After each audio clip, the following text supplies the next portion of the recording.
En esta clase vamos a continuar con la verificación de irregularidades críticas que la norma pues nos exige hacer.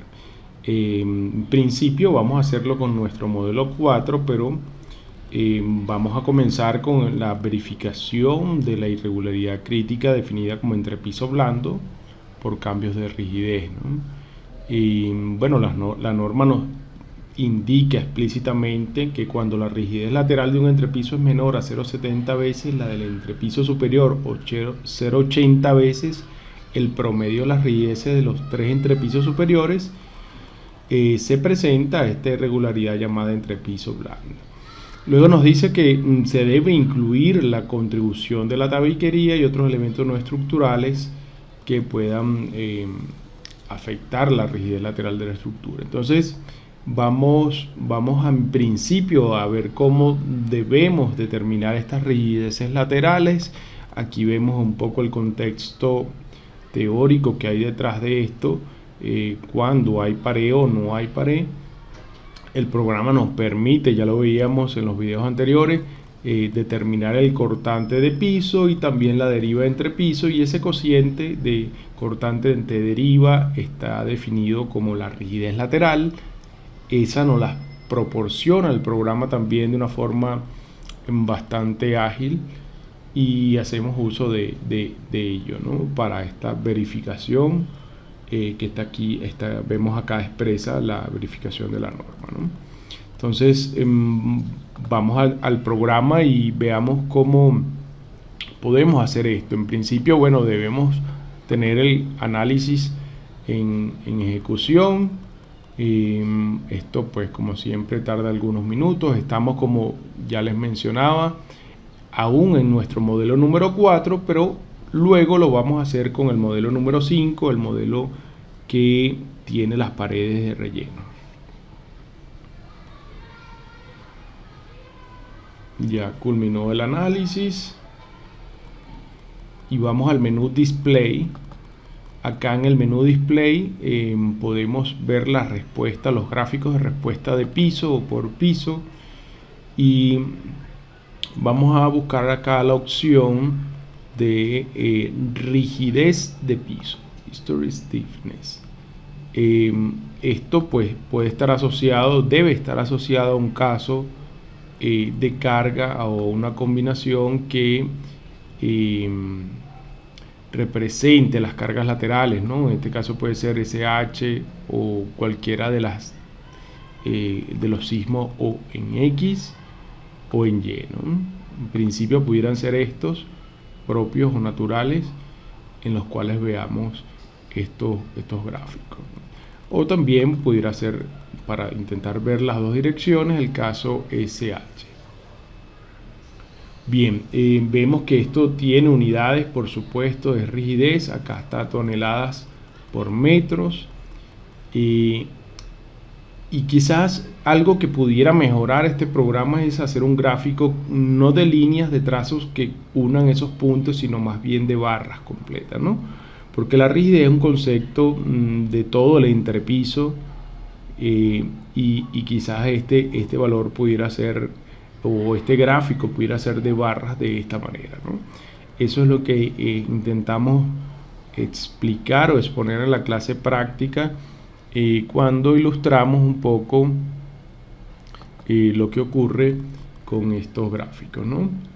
Bien, este es el caso de paredes, ¿no? Volvamos al caso sin paredes. Podemos entonces leer acá una rigidez en dirección Y o en dirección X, la azul primero, que puede estar en el orden de, vemos que esto está elevado a 10 a la 3, entonces este número podemos leerlo acá abajo, es unos 37.400 toneladas por metro, y en dirección Y unas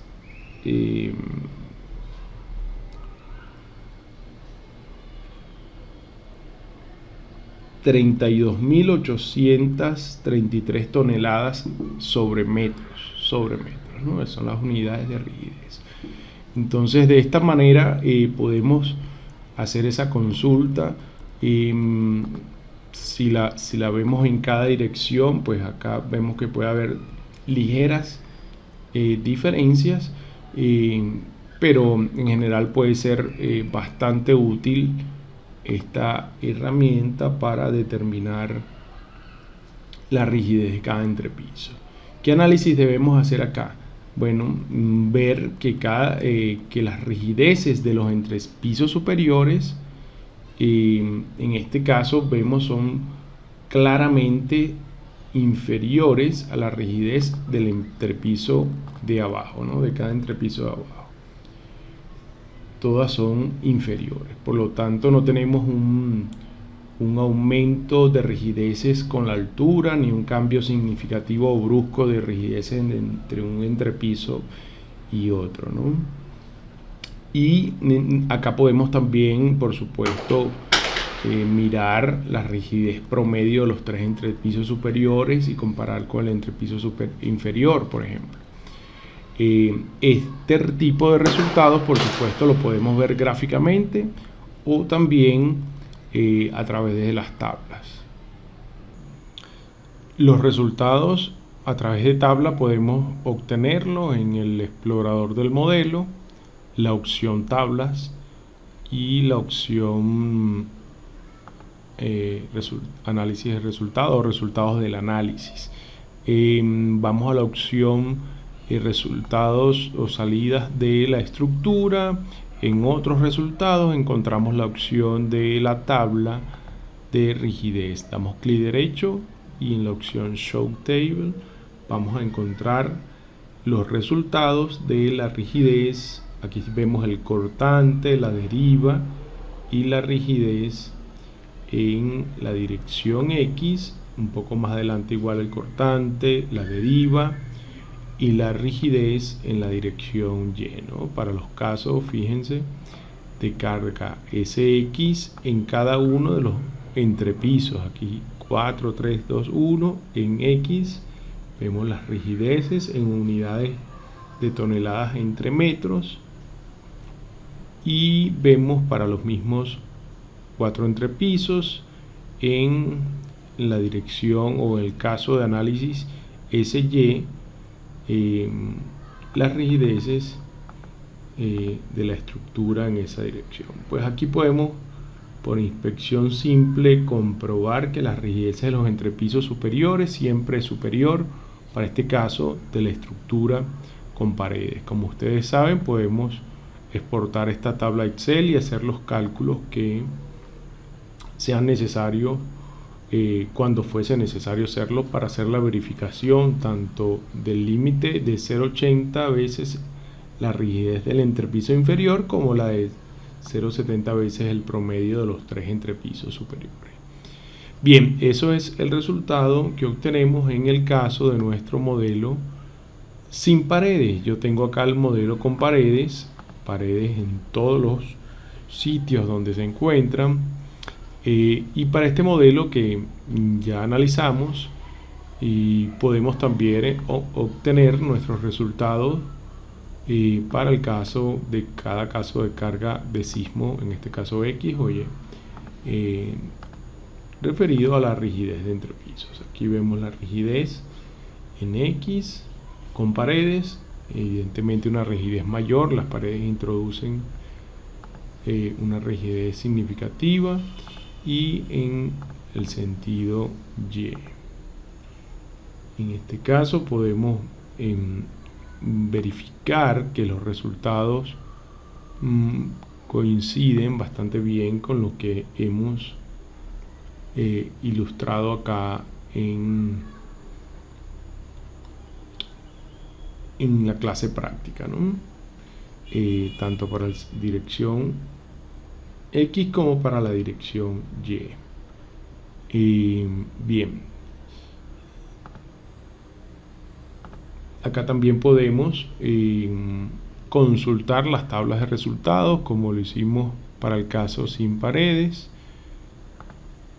Vamos a los resultados de rigidez y fíjense que en general debiéramos hacer eso con la rigidez propia en la dirección X con el caso SX y la rigidez propia en la dirección Y con el caso SY, como está en la clase práctica del curso. Pero él nos da también la de SH que hemos definido como un caso de carga, y podemos notar aquí que hay ligeras diferencias cuando se obtiene la rigidez o cuando se usan los casos SH que tienen la combinación de direcciones. Entonces aquí lo correcto, lo adecuado sería usar los casos SX y SY que proporcionarían el mejor estimado de la rigidez en cada una de esas direcciones principales. Bien. La norma también nos plantea que debemos, aparte de incluir la contribución de la tabiquería, considerar también la posibilidad de que la tabiquería pierda su rigidez en alguno de los entrepisos durante su respuesta sísmica. Y esto no es algo novedoso, ¿no? Esto en otros países ya se viene adelantando. Aquí vemos un ejemplo de un sismo en España, y este es el software SIPE que plantea en su blog, acá está la dirección, la necesidad de hacer las verificaciones con las paredes e incluso con la opción de que no hayan paredes debido a que se pierda esa rigidez durante el evento sísmico. Entonces eso podemos plantearlo muy bien y de alguna manera sencilla. Un primer caso de estudio es, aparte de la condición con pared completa, sería evaluar la ausencia de las paredes en la planta baja libre. Entonces yo hice una copia del modelo 5 y simplemente eliminé, llamé este modelo 5 con planta baja libre o 5.1 como ustedes deseen, y eliminé las paredes de todo el nivel de planta baja para considerar esa posibilidad de que se pierdan durante el evento sísmico. Entonces vamos nuevamente acá a la opción de resultados gráficos, en rigidez de piso, y veamos la opción SX, por ejemplo. Aquí vemos entonces la rigidez se mantiene decreciendo siempre con la altura hasta el momento en la dirección X y en la dirección Y también, lo cual es deseable, ¿no? Es la condición más deseada o menos vulnerable, ¿no? La condición contraria que intenta evitar la norma es que en los pisos inferiores haya menos rigidez que en los pisos superiores. Bien, entonces ese es un caso de análisis interesante. Aquí vemos una comparación entre la condición sin paredes y la condición con paredes pero sin pared en planta baja en términos de las derivas, y bueno, aquí vemos las rigideces que acabamos de ilustrar en la presentación, ¿no? En general podemos pensar que siempre ocurre la mayor deriva en el segundo nivel, no en el primero, o no siempre, sino en este caso está ocurriendo la deriva en el modelo sin paredes, la mayor deriva en ese nivel intermedio. Veamos el caso de la condición de pared completa versus sin paredes. Ahí vemos cómo en el caso sin pared efectivamente la mayor deriva está acá entre el nivel 1 y 2, o el primer piso, si queremos decirle de esa manera. Vemos que la condición con paredes hace más rígida la dirección Y que la dirección X, pero también se sigue manteniendo esa mayor deriva en ese nivel, ¿no? Entonces quizás convenga, además de hacer esta opción de evaluación adicional o de caso adicional 5.1 de pérdida de paredes en planta baja, quizás conviene también evaluar un potencial caso 2 de sin pared en el piso 1, que es el piso que tiene mayor distorsión, mayor deriva o mayor relación de deriva respecto a la altura, y por lo tanto sabemos que las derivas están asociadas directamente a los daños en las paredes y que es más probable que se pierda primero la rigidez de la mampostería en este entrepiso, ¿no? Entonces aquí se requiere un poco de criterio para seleccionar algunos casos de evaluación de donde pudiera faltar la pared. Aquí, bueno, podemos bien hacer una copia del modelo y quitar del modelo 5 y quitar más bien ahora las paredes en el piso 1, y aquí vemos los resultados de derivas para este caso y de la rigidez lateral, ¿no? En esta condición, la más crítica, vemos que las rigideces de estos pisos casi se hace igual, ¿no? Del 3 y el 4, lo cual, bueno, aún no llega, no alcanza a ser mayor la del piso superior o menor al 80% la del piso inferior, pero sí denota que hay una condición más vulnerable, ¿no? Algo similar ocurre en la otra dirección, se hacen muy parecidas las rigideces de los siguientes entrepisos. Bien, esto, como les digo, lo pueden evaluar en un modelo, una copia de este modelo, simplemente eliminando las paredes de ahora al nivel 1. La siguiente irregularidad crítica que se plantea evaluar es la de entrepiso débil por cambio de resistencia. En esto, pues la ayuda que nos proporciona el programa es básicamente la que vimos en el video anterior, es la de poder utilizar la opción del Section Designer para determinar las capacidades resistentes de las columnas y las vigas. Y esto pues puede hacerse de una manera tan detallada como ustedes quieran. Podemos diferenciar el momento resistente en la base, donde hay mayor fuerza axial, 33 toneladas, al del último nivel, teniendo muy en cuenta que es la misma columna con el mismo armado, las mismas dimensiones, el mismo armado, pero solamente cambia la fuerza axial y por lo tanto cambia la capacidad resistente. Aquí vemos que el diagrama de interacción pues nos da un momento para cada nivel de fuerza axial. Eso lo podemos utilizar para determinar la capacidad resistente, el Section Designer, de cada uno de las columnas. Entonces bien podemos utilizar las opciones que veíamos antes para obtener en el modelo que estemos evaluando. Pudiéramos comenzar con el modelo 4, obtener las fuerzas axiales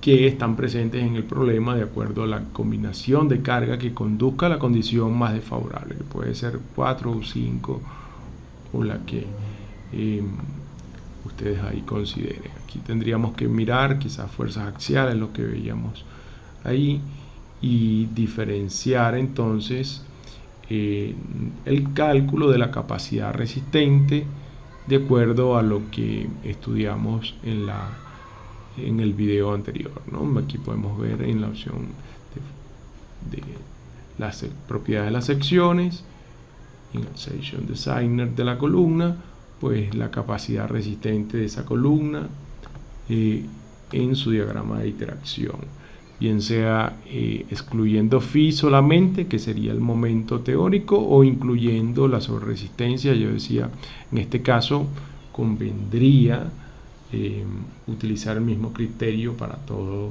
la evaluación del entrepiso débil. Esa sería quizás la potencial ayuda que nos puede dar el programa para hacer esas verificaciones. Quizá aquí el trabajo es un poco más manual. Aquí están las propuestas que hemos hecho para determinar las resistencias de los pórticos, y acá hemos hecho dos planteamientos en el curso de la norma para hacer esta verificación de una manera más simple, pero también pues tendremos la opción, si así lo deseamos, si tenemos la capacidad para hacerlo, de hacer un análisis estático no lineal de tipo pushover que nos permita aprovechar un poco más el programa para determinar las capacidades. Pero bien, eso no es el alcance de este curso. Eso sería parte de un curso un poco más avanzado. Continuando, en qué pudiéramos utilizar el programa para la evaluación de las irregularidades críticas con respecto al efecto de la columna corta. En el programa hay algo muy interesante que debemos tomar en cuenta. Acá tenemos un pórtico muy interesante, un pórtico en el que tenemos una viga que nos puede generar algún efecto columna corta. Aquí vemos que la carga axial tiene una connotación distinta en ese sitio. Si vemos las fuerzas cortantes,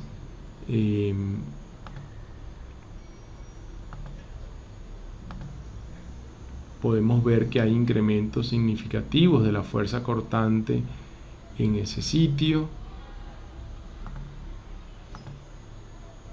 Y acá conviene que cuidemos que efectivamente estamos discretizando este elemento en este punto, ¿no? Vamos a ver acá un resultado rápido de la demanda de acero por corte que nos da el programa al hacer el diseño, ¿no? El programa, por supuesto, tiene en sus módulos de diseño algunos criterios de la CI que apuntan al diseño por capacidad, pero yo recomiendo que el diseño por capacidad lo hagamos de manera muy cuidadosa, de forma que podamos verificar lo que nos da el programa con un cálculo independiente, ¿no? Veamos acá entonces el acero de refuerzo por corte. Y notemos acá que al no discretizar la viga, acá nos da un acero similar para toda la altura. Y veamos este valor, tengámoslo presente. Vamos a cambiar las unidades para ponerlo más bien en centímetros. Vamos aquí, clic en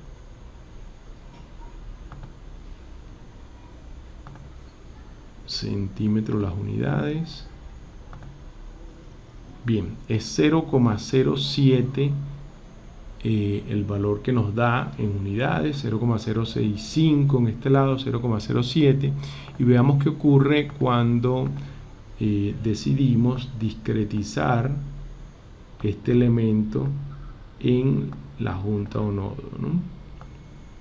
Que hace conexión esa viga de la escalera. Eso lo podemos hacer acá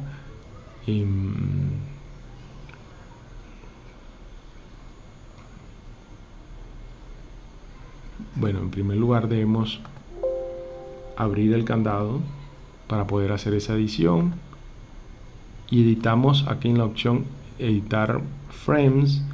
Vamos a dividir el frame en donde coincide con una junta o nodo.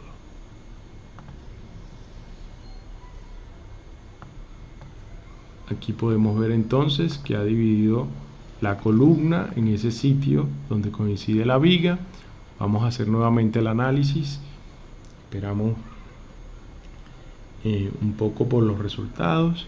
Y esto es interesante porque esto nos va a permitir ver un poco mejor lo que ocurre en ese potencial sitio de generación de un efecto columna corta, ¿no? Eso debemos preverlo también, por supuesto, con la mampostería que tenga una altura no total y que pueda estar generando ese efecto, ¿no? Aquí podemos ver que en los diagramas ahora hay una división física totalmente acá. En los diagramas de corte hay un cambio interesante ahí en esos diagramas, pero quizás lo más interesante acá ocurre con el módulo de diseño, ¿no? El programa, por supuesto, está utilizando esos criterios de diseño por capacidad, donde el cortante de diseño depende de la altura libre y por lo tanto el programa no tiene cómo saber cuál es la longitud libre, si es la longitud L total del entrepiso o hasta la viga de la escalera, si nosotros no le decimos, no lo discretizamos en ese sitio. Bien, veamos entonces el resultado de acero por corte y vemos que ahora nos ha dividido la demanda de acero, el acero de refuerzo que nos está demandando, y que el valor ahora acá es ligeramente superior. Antes era 0,07, ahora es 0,09 en la parte superior, y eso nos da ahora un indicativo de que debemos tener cuidado en esta zona. En general, eso es interesante, lo que podemos aprovechar en este sentido el programa, pero no es parte del alcance de este curso de la norma. Esto es un poco más hacia el diseño sismorresistente, en concreto reforzado, que sería pues tema de discusión de otro curso. Pero bueno, en general recomendamos que este diseño por corte, diseño por capacidad, se haga con los cálculos fuera del programa, ¿no? Y que permita eso tener un control más adecuado de lo que hace el programa. Además de eso, pues hay que decir que si aplicamos una normativa de diseño distinta a la CI que está acá, por ejemplo la norma fondo, norma 1753, pues no hay, que es del año 2006, no hay una total compatibilidad con la norma de la ACI 318 que estábamos utilizando acá en el programa. Entonces todos estos criterios de diseño, pues la recomendación que hacemos es que sean calibrados o verificados fuera del programa. En general, eso es lo que hemos planteado, la inquietud que hemos planteado aquí en la clase práctica, y pues es importante tener en cuenta lo que considera la norma que hay que hacer si nos encontramos en un caso en donde hay una potencial formación de columna corta. Debemos por lo tanto considerar este artículo 8513 que nos indican pues recomendaciones concretas de qué hacer, ¿no? En términos del potencial refuerzo de la estructura o en refuerzo del elemento que esté sujeto a esa potencial columna corta. La última verificación de irregularidad crítica que debemos hacer es la de gran excentricidad o riesgo torsional elevado. Y bueno, la norma nos plantea algo similar. Debemos verificar cuando se presentan algunas de estas dos condiciones de irregularidad en planta. La gran excentricidad cuando la deriva lateral total en un extremo del entrepiso, calculada incluyendo la torsión accidental, excede 1,2 veces el promedio de las derivas de los dos extremos del entrepiso. Y lo mismo ocurre con el riesgo torsional elevado, pero cuando se excede 1,4 veces el promedio de la deriva de los dos extremos del entrepiso. Dice, bueno, el cálculo debe considerar la distribución de la tabiquería dosada, siguiendo lo indicado en este artículo.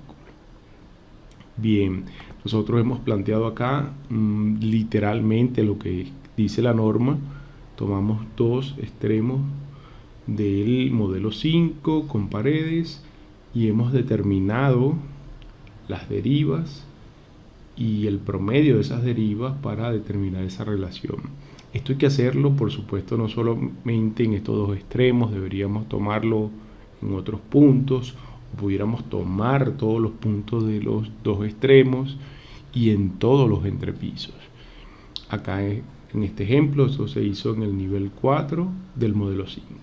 Entonces veamos en el modelo 5 qué podemos hacer para usar el programa para esta verificación de regularidad crítica. En principio estamos acá ya en el cuarto nivel y podemos seleccionar esos dos juntas o nodos de la estructura y solicitar acá en tablas la información de el resultado por juntas, por nodo, en desplazamientos, join drift, derivas de esos puntos. Y podemos ver acá que él ha seleccionado el punto 15 y el punto 16 identificados en estas láminas 15 y 16.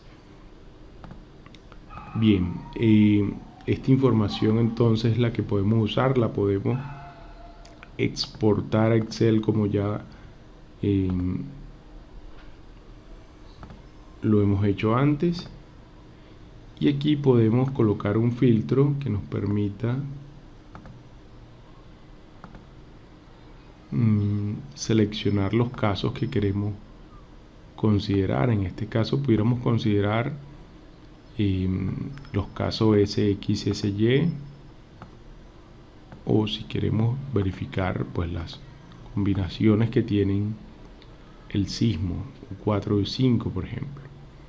Bien, en el caso de lo que hicimos acá, esa verificación lo hicimos con combinación SH, que podemos agregar también acá. Y acá vemos entonces el resultado de las derivas de los drift, son derivas elásticas para cada junta o nodo. Si seleccionamos solamente acá combo SH, podemos discernir entre los valores de deriva en la dirección X y Y de los juntas o nodos 15 y 16. Aquí están las respuestas máximas y mínimas. Bien, con esta tabla podemos entonces reproducir lo que está acá en el curso. El programa nos trae una forma de consultar esta relación de una manera más automática, ¿no? Nos permite en las tablas de resultados de estructuras, desplazamientos, veámonos, estructuras, sino acá en desplazamiento, nos permite ver la máxima deriva y esa relación que queremos determinar, pero debemos tener mucho cuidado al utilizar este tipo de salida de resultados. En este caso yo recomendaría pues ver, por ejemplo, SX solo en la dirección X, acá nos da 1.03, pero no verla en la dirección Y. Fíjense que el valor es más alto, pero no es la dirección en la cual puede generar una deriva interesante esto. Ese Y pudiéramos verlo acá en esa dirección. Pudiéramos también ver combinación SH. Fíjense, en ningún caso excede 1.20. En general aquí encontramos un valor un poco mayor que el que encontramos por la otra vía, ¿no? 1.09, pero no excede 1.20. Y también pudiéramos explorar aquí las combinaciones 4 y 5 que tienen sismo, ¿no? Aquí vemos que aquí en estas combinaciones encontramos valores ligeramente superiores, 1.11 o 1.12, pero en ningún caso exceden el 1.20 que nos plantea la norma. Bien, de esta manera podemos utilizar el programa para hacer la verificación de las irregularidades críticas de gran excentricidad y riesgos torsionales elevados. En este caso no se presenta esa irregularidad para la estructura con paredes. Vale la pena pensar qué pasa si faltan algunas paredes. Bueno, este ejercicio lo podemos hacer eliminando paredes en los sitios estratégicos que puedan inducir una mayor torsión al edificio. Eso es todo por este video.